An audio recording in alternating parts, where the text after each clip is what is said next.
그가 빛을 바라리. 쓰러져가는 우리 영혼 주가 붙잡아 주시리. 우린 쉬지 않으리. 이 길에 끝이 있으니 한 걸음 한 걸음 주와 함께 걸으리. 우리의 걸음이 끝나는 그날 매 순간 함께 하시니 우릴 안아주시리. 더 이상 눈물 없으리. 당신의 그 나라 안에서 이제 영원히 주 품 안에서 우리 찬양하겠네. 우리 가는 이 길 세상이 미련하다 해도 우리는 주가 보여주신 그 한 소망 있으니 어둠의 조각조차 그곳에 발들이지 못해. 당신의 나라에 우리 영원히 거하네.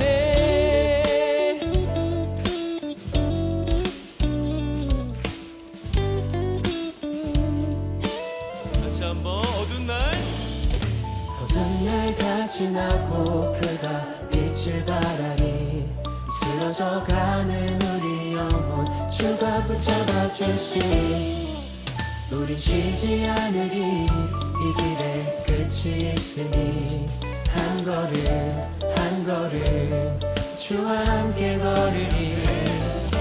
우리의 걸음이 끝나는 그날 매 순간 함께 하시니 우릴 안아주시니 더 이상 눈물 없으리. 당신의 그 나라 안에서 이제 영원히 주 품 안에서 우리 찬양하겠네.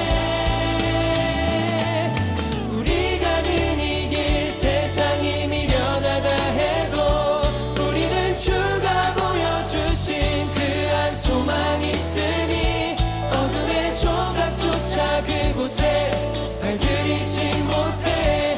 당신의 나라에 우리 영원히 우리 가는 이 길 세상이 미련하다 해도 우리는 주가 보여주신 그 한 소망 있으니 어둠의 조각조차 그곳에 발들이지 못해. 당신의 나라에 우리 영원히 거하네.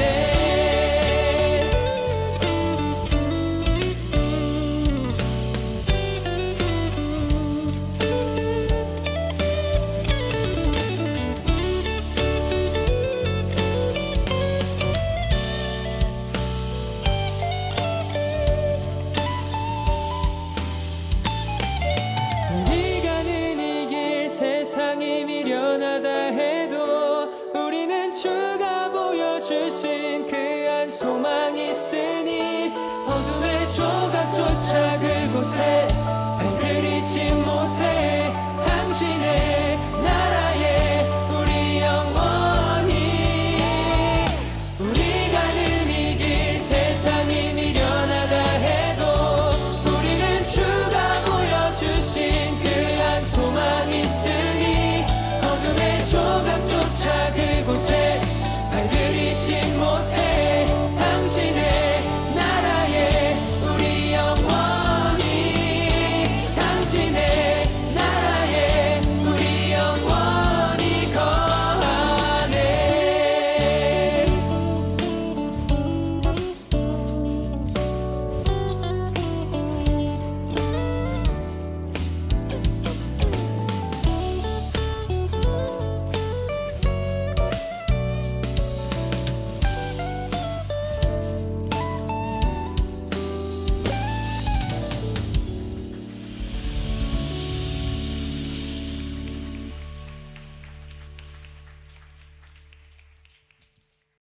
오늘 마태복음 25장 1절부터 13절까지 말씀 같이 보았습니다.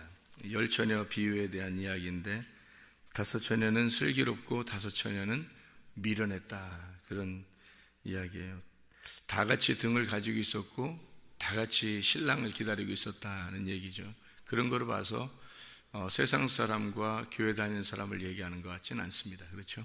다 같이 등을 가지고 있었고 다 같이 등불이 있었고, 그리고 다 같이 신랑을 기다리고 있었다 하는 걸 보니까 세상 사람과 우리를 비교하는 그런 얘기가 아니고 교회 안에서 하나님 말씀을 듣는 사람들에 대한 이야기죠. 이것이 열처녀가 다 열이니까 완전한 얘기고 모든 성도들을 얘기하는 그런 의미가 되겠죠, 그죠?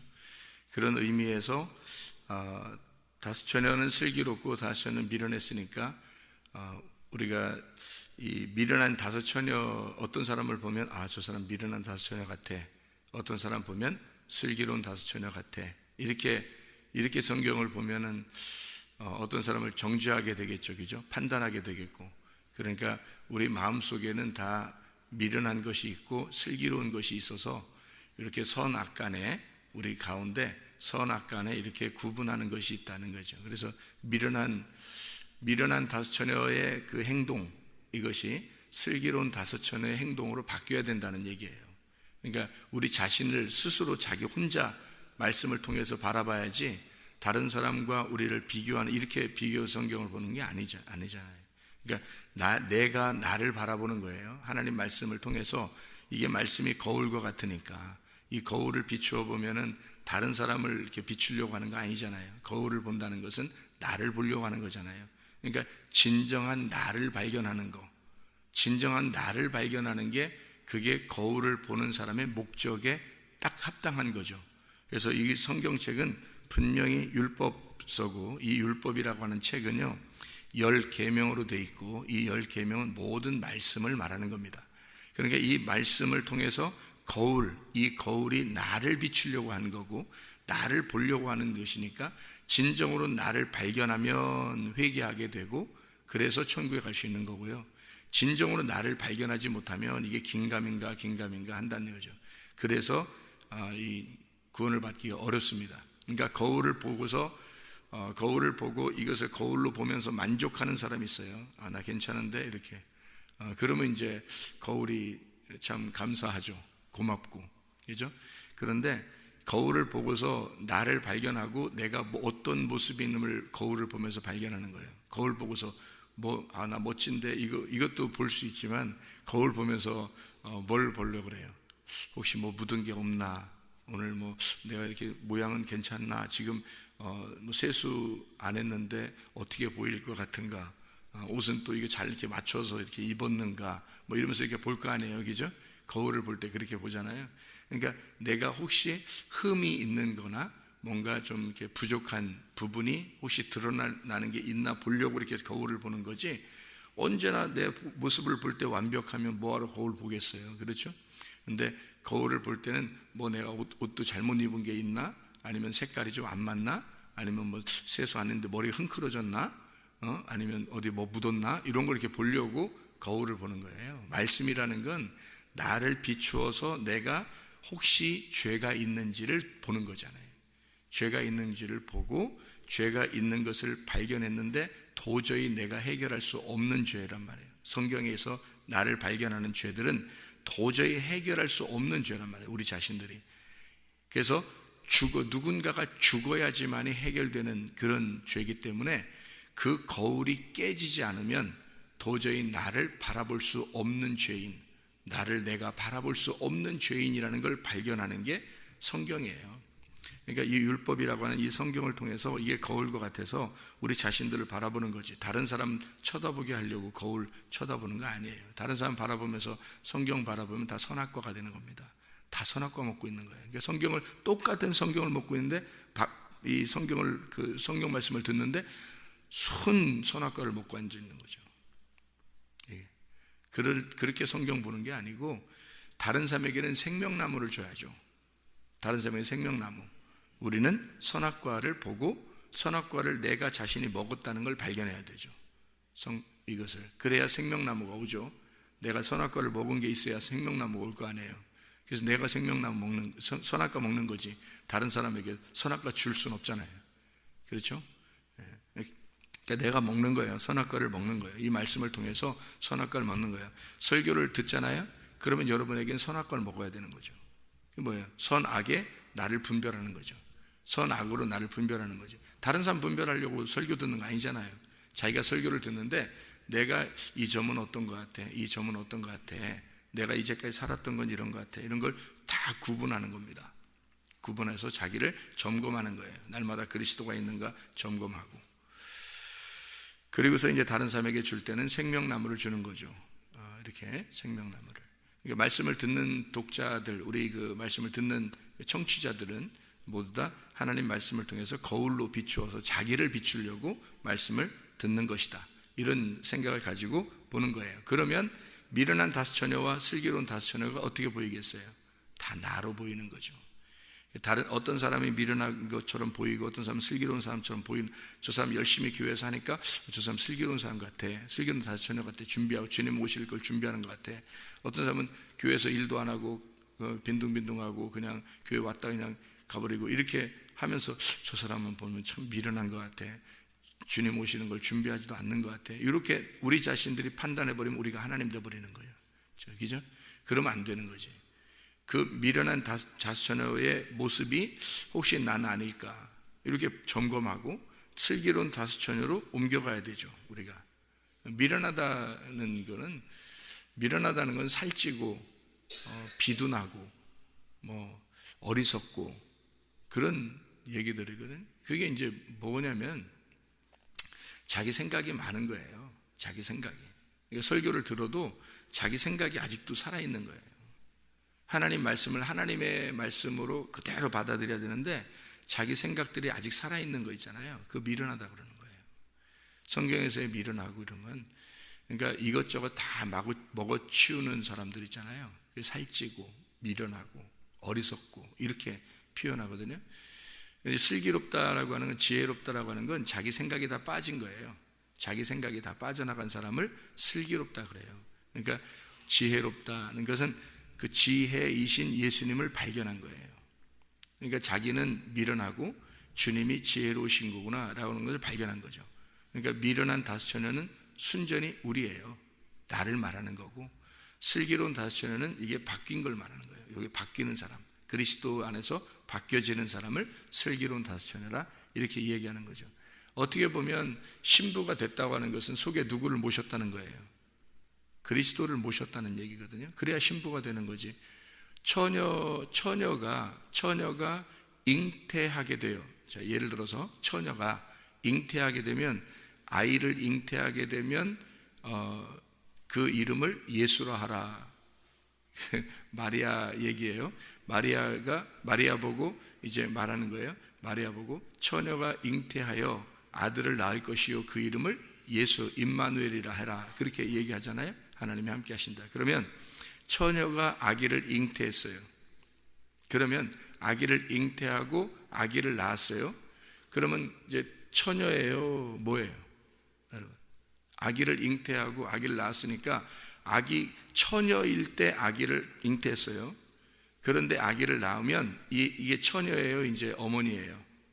어머니가 되는 거예요. 처녀인데, 똑같은 처녀인데 어머니가 돼 있단 말이에요. 누구 어머니예요? 이 아이의 어머니가 된다는 거지, 그죠? 그러니까 아기를 잉태함으로써 단어가 바뀌는 거예요. 처녀가 어머니가 되잖아요, 그죠? 단어가 바뀌는 거예요. 그럼 우리가 신랑을 만났다, 슬기로운 다섯 처녀가 됐다 이런 것은, 슬기로운 다섯 처녀에서 신랑을 만났다고 하는 건 처녀인데, 우리가 여전히 처녀인데 신랑을 만난 거예요. 그러면 어떻게 할 때 신랑을 만나서 처녀란 단어가 없어질까요? 똑같은 처녀인데, 여자인데, 여자예요, 여자. 근데 신랑 만나면 뭐라 그래요? 신부라 그래요. 똑같은 처녀인데 신랑 만나면 신부라 그래요. 단어가 바뀌는 거예요. 그러니까 똑같은 여자, 난 똑같은데 이렇게 되는데, 신랑을 만난 거하고 만나기 전하고 이렇게 다른 거지. 뭐가 되면 단어가 달라지는 거예요. 처녀에서 신부로 단어가 달라지는 거죠. 아기를 임신하지 않을 때는 처녀였는데, 아기를 임신하고 처녀가 잉태하여 아이를 낳으니까 이 처녀는 어머니가 되는 거잖아요. 단어가 달라지는 거죠, 그죠? 바뀌는 겁니다. 그러니까 미련한 다섯 처녀는 신랑을 만났어요, 못 만났어요? 기다리는데 못 만났어요. 미련한 다섯 처녀는 못 만났으니까 단어가 바뀌었어요, 그대로 있어요? 그대로 있어요. 그냥 처녀예요. 그러니까 처녀는 뭐 해야 돼요? 아이를 잉태해야 된단 말이에요. 신랑을 만나서 아이를 잉태해야지만이 어머니가 되거든요. 그러니까 처녀가 잉태해서 아이를 낳아야 임마누엘이 되는 거예요. 하나님이 함께 하시는 거예요. 그러면 이 처녀가 아이를 잉태하면 어머니로 바뀌듯이 처녀는 신랑을 만나야 신부가 되는 거예요. 근데 신랑을 못 만났어. 그러면 아직도 그냥 처녀인 상태라 그 말이에요. 그러면 아이를 잉태했다. 뭘 잉태했다는 거예요? 말씀을 잉태했다는 거예요. 말씀을 잉태해서 말씀을 낳으면 말씀의 어머니가 되는 거죠. 말씀의 어머니가 곧 교회예요. 말씀의 어머니가. 그러니까 성경에서는 교회를 믿음의 말씀의 어머니라 그래요. 그래서 이삭을 낳은 사라, 아브라함의 부인이죠. 그냥 아브라함의 부인으로 있을 때는 아기를 없었는데 그냥 처음에는 근데 아기를 낳았어요. 아기를 낳자마자 어머니가 되는 거예요. 이삭의 어머니가 되죠. 아브라함의 아내로서 이삭의 어머니가 되잖아요. 그것처럼 이삭의 어머니가 된다면 말씀을 소유한, 말씀을 가지고 있는 교회가 되는 거예요. 이 사라가. 그러니까 사라가 교회가 되는 거예요. 그러면 신부가 되는 거죠. 그때 비로소 신랑을 만난 신부다 이 말이에요. 그러니까 신부는 반드시 뭐 해야 되나 성경에서는 아이를 잉태해야 된다. 그게 말씀이신 예수를 잉태하는 어머니가 되는 거예요. 그러니까 남편에게서는 부인이 신부고 아이에게서는 어머니가 되는 거란 말이에요. 그게 성경의 원리예요. 그러니까 성경은 다 그 얘기를 하는 거예요. 처음부터 그 얘기를 하는 거예요. 신랑과 신부에 대한 이야기, 아이와 어머니에 대한 이야기예요. 그렇죠? 물론 아버지가 계시죠. 근데 그 아버지는 하나님이시란 말이에요. 말씀이신 영이신 하나님을 말하는 거예요. 자, 하나님을 믿고 있지만 그 하나님을 믿고 있는 그 사람이 속에 등불을 가지고 있지 않아요. 아니면 등불이 꺼져가요. 그 말은 뭐겠어요? 등불이라는 게. 등불이 빛으로 오신 예수님이잖아요. 빛으로 오신 예수님이야. 그것이 드러나야 되겠죠. 그러면 그 등불이 드러나야 되니까 그 등불이 드러나지 않으면 등으로 내가 지금 그 등불을 가리고 있는 거예요. 그죠? 이걸 가리고 있는 거예요. 그럼 속에 등불이 진짜잖아요. 이게 성령이고 이게 빛이란 말이에요. 하나님이고 그게 말씀이란 말이에요. 그것이 드러나야 된다는 거죠. 등불이 꺼지지 말아야 되는 거예요. 그래서 이렇게 항아리를 들고서 가가지고 전쟁을 하면서 항아리 들고서 가가지고 항아리만 그대로 들고 있으면 돼요? 안 돼요? 안 되죠. 속에 등불을 가지고 있어요. 항아리를 들고서 막 갔어요. 이게 가가지고 그냥 등불 속에 있는데 항아리 들고서 계속 있으면 안 돼요. 이 항아리를 깨뜨리고 소리를 질러야 된다. 항아리를 깨뜨리면 속에 뭐가 나와요? 등불이 확 나온단 말이에요. 그 빛이 드러날 때 그 빛이 어둠을 밝히면서 어둠을 깨버리는 거예요. 그러니까 그 지금 적군이라고 하는 그 성은 어둠이란 말이에요. 어둠을 이쪽 등불이 이 항아리라고 하는 것으로 이렇게 쌓여 있어서 이 항아리가 쌓여 있는 것이 그대로 있으면 안 돼요. 그러니까 이 항아리가 깨져야 돼. 깨지고 등불이 나와야 되는 거예요. 그러면 등불이 나오면 어둠을 깨버리잖아요. 파괴시키잖아요. 어둠을. 이게 어둠에 온 빛이란 말이에요. 이게 첫째 날이라고요. 첫째 날. 그죠? 어둠이라는 땅에 빛이 들어오는 게 첫째 날이라고요. 그 첫째 날이 이루어진 것이 안식이라고. 우리 어둠이라는 나에게 빛이 오면 안식이 되는 거예요. 근데 빛이 안 오고 늘 어둠이야. 내가 내 주장을 하고 내 스스로 살고 내 생각대로 살고 설교 말씀은 설교 말씀이고 나는 나고 이렇게 자꾸 해버리면 이게 어둠이 계속 있는 거예요. 거울을 깨듯이 나를 깨뜨려 버려야 된다고. 그러니까 내 어둠을 누군가는 죽어야 된단 말이에요. 그래서 없애버려야 되는데 그게 안 되면 계속해서 어둠이 있으면 이것은 첫째 날이 안 온 거예요. 첫째 날이 안 왔으니까 일곱째 날이라는 안식일도 안 온 거죠. 무슨 말인지 알겠죠? 그래서 어둠의 빛을 비추어야지만이 온전한 거란 말이에요. 등불이 켜진 거라는 거지. 마찬가지로 이 등불이 속에 감추어져 있으면 안 돼요. 그래서 예수 그리스도가 하나님의 영을, 하나님의 말씀을 속에 간직하고 왔다고요. 뭐가? 말씀이 왔단 말이에요. 속에서 말씀이 왔는데 이렇게 껍데기로 뭐를 입고 왔어요? 육체를 입고 왔다고요. 예수님이. 그죠? 말씀이 육신을 입고 왔다고. 옷처럼 이렇게 입고 왔단 말이에요. 옷처럼 입고 와가지고 자기가 마지막에 자기는 뭐 때문에 지금 이 땅에 온 거예요? 사람들을 위해서 죽으러 온 거예요. 계속 죽으러 가는 거예요. 그러니까 죽으려고 그게 목표야. 자기의 목적이고 자기의 목표예요. 그게 최종 마무리예요. 그러니까 나는 죽으러 간다라고 얘기하는 게 자기로서는 굉장히 흥분되는 얘기란 말이에요. 마지막 나는 죽으러 간다. 이 말이 마지막으로 중요한 말인데 베드로가 어떻게 했어요? 죽으면 안 돼요 그러잖아요. 그러니까 예수님은 어떻게 이 사탄아 뒤로 물러가라 그러죠. 왜냐하면 네가 나를 넘어지게 하려고 하는 자다. 그러니까 너는 나를 반대편에 서 있는 자다. 너와 내가 상대편 반대편에 서 있는 자다 이거야. 내가 서쪽에 있으면 너는 동쪽에 있는 자라는 거지. 그게 사탄이에요. 그게 사탄. 그러니까 베드로는 인간적인 마음을 가졌어요. 그게 우리가 볼 때는 착한 마음이잖아요. 잘 생각해 보면, 성경에 보면 우리가 잘 생각해 보면 착한 마음이죠. 왜냐하면 예수님 죽으러 간다는 것에 대해서 동정한 거죠. 동정하고 죽으면 안 되는데 우리 같이 있어야 되는데 왜 죽어요? 이렇게 동정하는 마음이거든요. 인간적인 마음으로 봐서는 동정하는 마음이니까 그 마음이 이해가 되겠지만 하나님의 말씀으로 보면 이해가 안 되고 완전 반대되는 말이죠. 인간의 생각과 인간의 말은 사람들이 볼 때는 이해가 될지 모르지만 사람을 기쁘게 하는 말이니까 하나님을 기쁘게 하는 말은 아니란 말이에요. 하나님을 기쁘게 하는 말은 다소 인간들에게 좀 부딪히는 말이 있다 할지라도 하나님의 말씀이 그대로 얘기를 해야 되죠.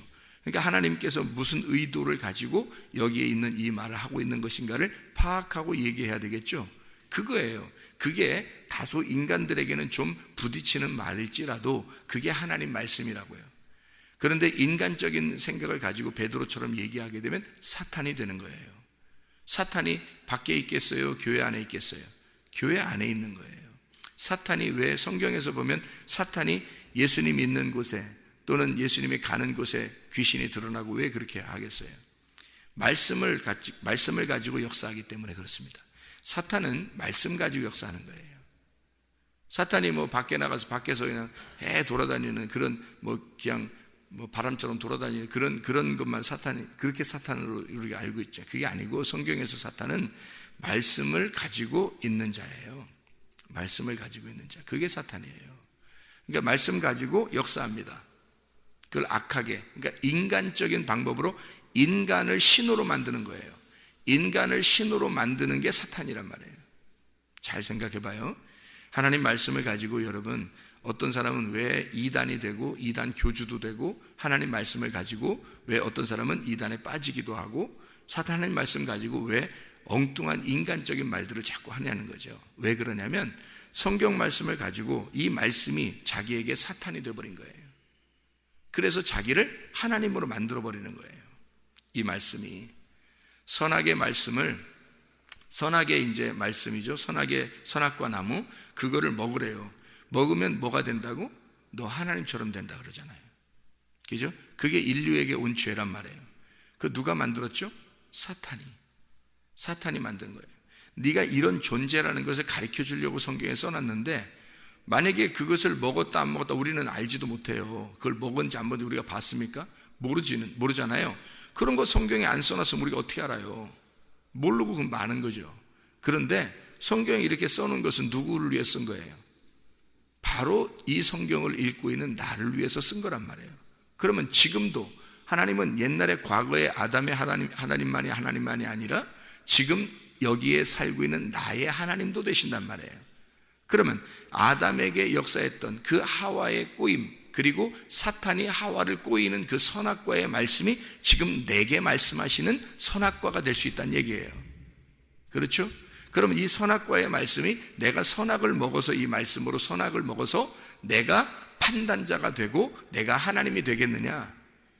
너 하나님처럼 된다 해서 그렇게 말씀을 듣겠느냐? 아니면 생명나무 열매를 먹겠느냐 이거예요. 생명나무에 대신 예수님을 나를 위해 죽으시고 철저히 선악과로 죽으시고 생명나무가 되신 그 열매를 먹고 살겠느냐 하는 거죠. 어떻게 살겠느냐 하는 거예요. 우리 보고 그걸 비교하라는 거죠. 이게. 그러니까 선악을 먹는 사람이 선악으로 탁탁탁 구분하잖아요. 그죠? 그런 사람이 멍청하고 이러겠어요. 아니면 막 머리가 번뜩번뜩하고 현명하고 지혜롭고 이러겠어요. 머리가 현명하고 지혜롭고 그러죠. 막 지식이, 선악을 알게 하는 지식이 충만하죠. 그죠? 이렇게 풍부하잖아요. 선악을 아는 지식이 풍부하다고요. 그런 사람이 현명하고 똑똑하고 스마트하고 이 땅에서 좀 막 엘리트 같고 그런 사람이란 말이에요. 이렇게 선악을 알게 하는 나무를 먹은 사람은 지식이 있는 거예요. 지식이 충만하다고요. 성경의 지식도 충만하고요. 그러니까 지식적으로 머리로 충만한 거예요. 하나님같이 그렇게 된 사람, 그걸 성경에서 뭐라고 그러냐면 오늘 본문의 말씀에 있는 것처럼 미련한 다섯 처녀라 그러는 거예요. 그러니까 우리는 딱 이 사람을 딱 봐가지고 저 사람이 가슴으로 하나님 말씀을 받아들였느냐, 저 사람이 몸과 마음으로 진짜 하나님을 경험한 사람이냐, 그러면 지혜로운 자고요. 그렇지 않은 사람은 다 멍청한 거예요. 다 미련한 거야. 하나도 부러워할 거 하나도 없어요. 여러분. 다 미련하고 미련한 신랑을 못 만나는 처녀로 죽을 자들이야. 그 사람들이 처녀로 죽을 자들. 그러니까 내 속에 진짜 그런 것들이 있는가를 점검하란 말이에요. 내 속에 그런 것들이 있는가, 이런 진짜 미련한 것들이 내 속에 있는가, 내 속에 내가 하나님처럼 살려고 하는 그런 것들이 있는가, 내가 중심돼서 내 중심으로 살아가려고 하는 것들이 있는가, 순전히 자기가 똑똑한 척하고 있지만 진짜 알고 보면 하나님 나라에서 보면 진짜 멍청하고 미련하고 어리석은 자들, 그거 영적으로만 구분하잖아요. 그런 것들이 속에 있는가, 이거를 제거하라는 거야. 이거를 보내버리라는 거야. 보내버리고 슬기로운 다섯 처녀가 되어 신랑을 만나라는 거예요. 처녀는 처녀로 죽으면 안 돼요. 아이를 잉태하여 어머니가 돼야 됩니다. 처녀는 처녀로 죽으면 안 되고 처녀는 신랑을 만나 신부가 돼야 되는 겁니다. 그게 성경의 가르침이에요. 그러니까 처녀는 굉장히 자기가 똑똑한 척하지만 그렇지 않아요. 미련하고 어리석은 것입니다. 성경에서는요. 그래서 미련한 다섯 처녀가 슬기로운 다섯 처녀가 되는 말씀이 오늘 마태복음 25장의 말씀입니다. 그래서 신부는 어떤 옷을 입어야 돼요? 흰 옷을 입어요. 깨끗하단 말이에요. 깨끗하다, 흰 옷, 색깔이 없다는 말이에요. 그러니까 그걸 뭐라면 순수하다 그래요. 순수한 걸 뭐라면 그 옷이니까 순수한 옷을 입고 살아야 돼요. 순수한 옷은 뭐냐면 진리의 말씀을 말하는 거예요. 그 진리의 말씀을 입고 사는 게 신부란 말이에요.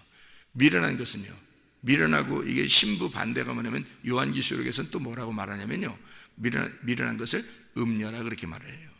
그러니까 지혜로운 사람을 신부라 그렇게 말하고, 신랑 만난 자를 신부, 신랑이 있는데 딴짓하는 사람 있잖아요. 하나님을 믿고 있는데 딴짓하는 사람. 영은 등은 밝혀 있는데 등이 있는데 등불이 꺼져가는 거예요. 말씀이, 순수한 진리의 말씀이 꺼져가는 거죠. 그런 사람들을 미련한 음녀라 그래요. 성경에서는. 그러니까 요한계시록에서는 음녀라 그렇게 말을 하거든요. 그 음녀는 색깔이 있는 옷을 입어요. 색깔이 여러 가지죠. 화려한 옷을 입습니다. 왜 그 흰 옷과 화려한 옷을 갖다가 비교해놨냐면, 원래 화려한 옷을 입는 게 더 사람들이 보기에는 좋겠죠. 그러니까 음녀를 따르는 자들이 많단 말이에요. 요한계시록에 음녀를 따르는 자가 많은 게 여러 가지 말씀을 갖다가 해주니까 그러는 거예요. 여러 가지 말씀을 해주니까, 이 얘기했다 저 얘기했다 이 얘기했다 저 얘기했다, 세상에 있는 얘기도 충분히 이야기를 해줍니다. 그러니까 이 얘기했다 저 얘기했다 하니까 색깔이 여러 가지죠. 화려하잖아요. 사람들이 따를 만한단 말이에요. 화려한 옷을 입었으니까. 그런데 순수한 흰 옷 한 가지만 입는 사람은요, 별로 보여지질 않아요. 특이하게 나타나지도 않고요. 그죠? 특별해 보이지도 않고 그냥 하얀 옷 하나만 입었단 말이에요. 순수한 하나님의 말씀 하나만 말씀을 가지고 있다고요. 근데 진짜는 그게 진짜예요. 그러니까 신부가 될 거냐 아니면 음녀가 될 거냐라고 비교하잖아요. 그죠? 그러면 저 사람은 음녀 같아, 저 사람은 신부 같아, 이걸 또 얘기하려고 하는 거예요? 아니면 우리 속에 있는 음녀를 제거하고 신부가 돼야 되겠어요? 속에 있는 음녀를 제거하고 신부가 돼야 된다는 걸 말하는 거잖아요. 또 그게 그 말씀이잖아요. 우리는 여전히 말씀을 들을 때 이 말씀을 가지고 이상하게 선하게 눈으로 보게 되고 선하게 귀로 듣게 된다고요. 그래서 사람을 자꾸 판단하게 되는 거예요. 자기는 괜찮은 사람처럼 여겨지고. 그러면 안 되는 거예요. 성경은 순전히 자기를 바라보라고 하는 거예요. 순전히 자기를 바라보라고 쓴 책이에요. 그 자기를 위한 거울이지 남을 비추는 거울이 무슨 나에게 무슨 필요했겠어요. 이게 남을 비추는 거울이 내 거울이 돼야 되잖아요. 나를 비추는 거울. 이렇게 그게 말씀이란 말이에요. 그래서 어느 날 이것이 거울이 깨지는 날이 와요. 그러면 그게 누가 깨진 거예요? 내가 깨지는 날이란 말이에요. 거울이 깨지는 거, 내가 보는 거울이 깨져버리는 날, 그날 회개한 날이에요. 그날 내가 없어지는 날이야. 그날 내가 없어지는 날이고 그날 주님 만나는 날이에요. 그날 신랑이 이로다 문이 열리는 날이에요. 문을 연다 그러니까 이렇게 열리는 줄 아는데 그렇게 연다고 생각하니까 또 착각하는 거예요. 문이 깨진다 이러면 이해가 되잖아요. 그죠? 문이 열린다, 문이 깨진다, 문이 찢어진다 그러면 이해가 되겠죠? 그게 거울이 깨지는 거예요. 거울이 깨진다. 거울에 딱 놓고 보니까 거울이 나만 보였으니까 저 뒤에 너머에 있는 지성소가 안 보였단 말이에요. 그죠? 계속 하나님 말씀이 진짜 말씀이 안 보였고 계속 나만 비추잖아요, 거울이. 그래서 이걸 나를 비춰서 완전히 나를 깨달았어요. 그래서 내가 죽는 그 순간, 회개하는 그 순간이 와서 거울을 깨뜨려 보니까 그 속에 진짜 생명나무의 말씀이 있더라는 얘기지. 거기에.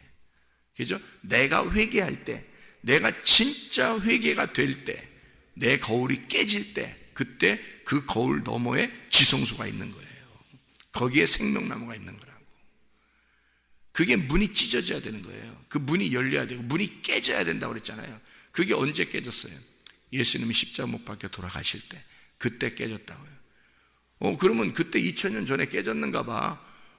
지금은 깨져 있는 상태에서 지금 있는 거네. 그럼 이렇게 또 생각한다고요. 여러분, 그때 주님이 죽으실 때 누가 죽은 거예요? 내가 거기에 매달려 죽은 거야 된다고.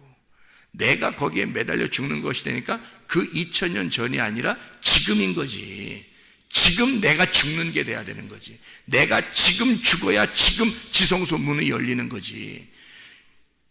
예수님은 열렸어요. 예수님은 마음을 열었어요. 그리고 우리를 갖다가 받아들였다고 자기의 심장으로.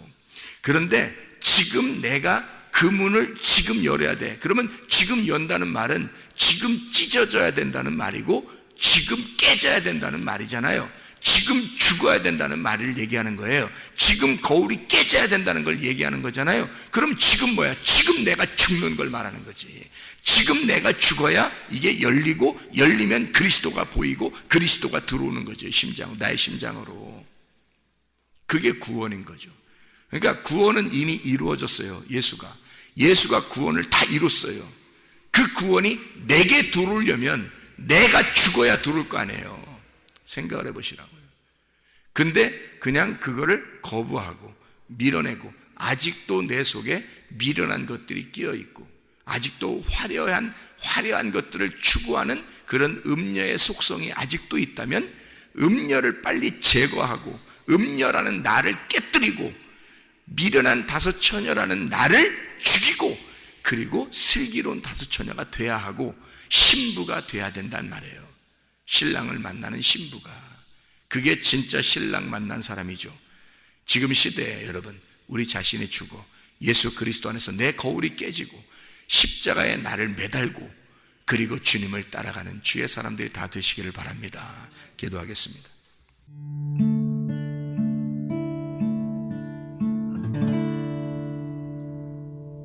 내 속에 내가 너무도 많아서 당신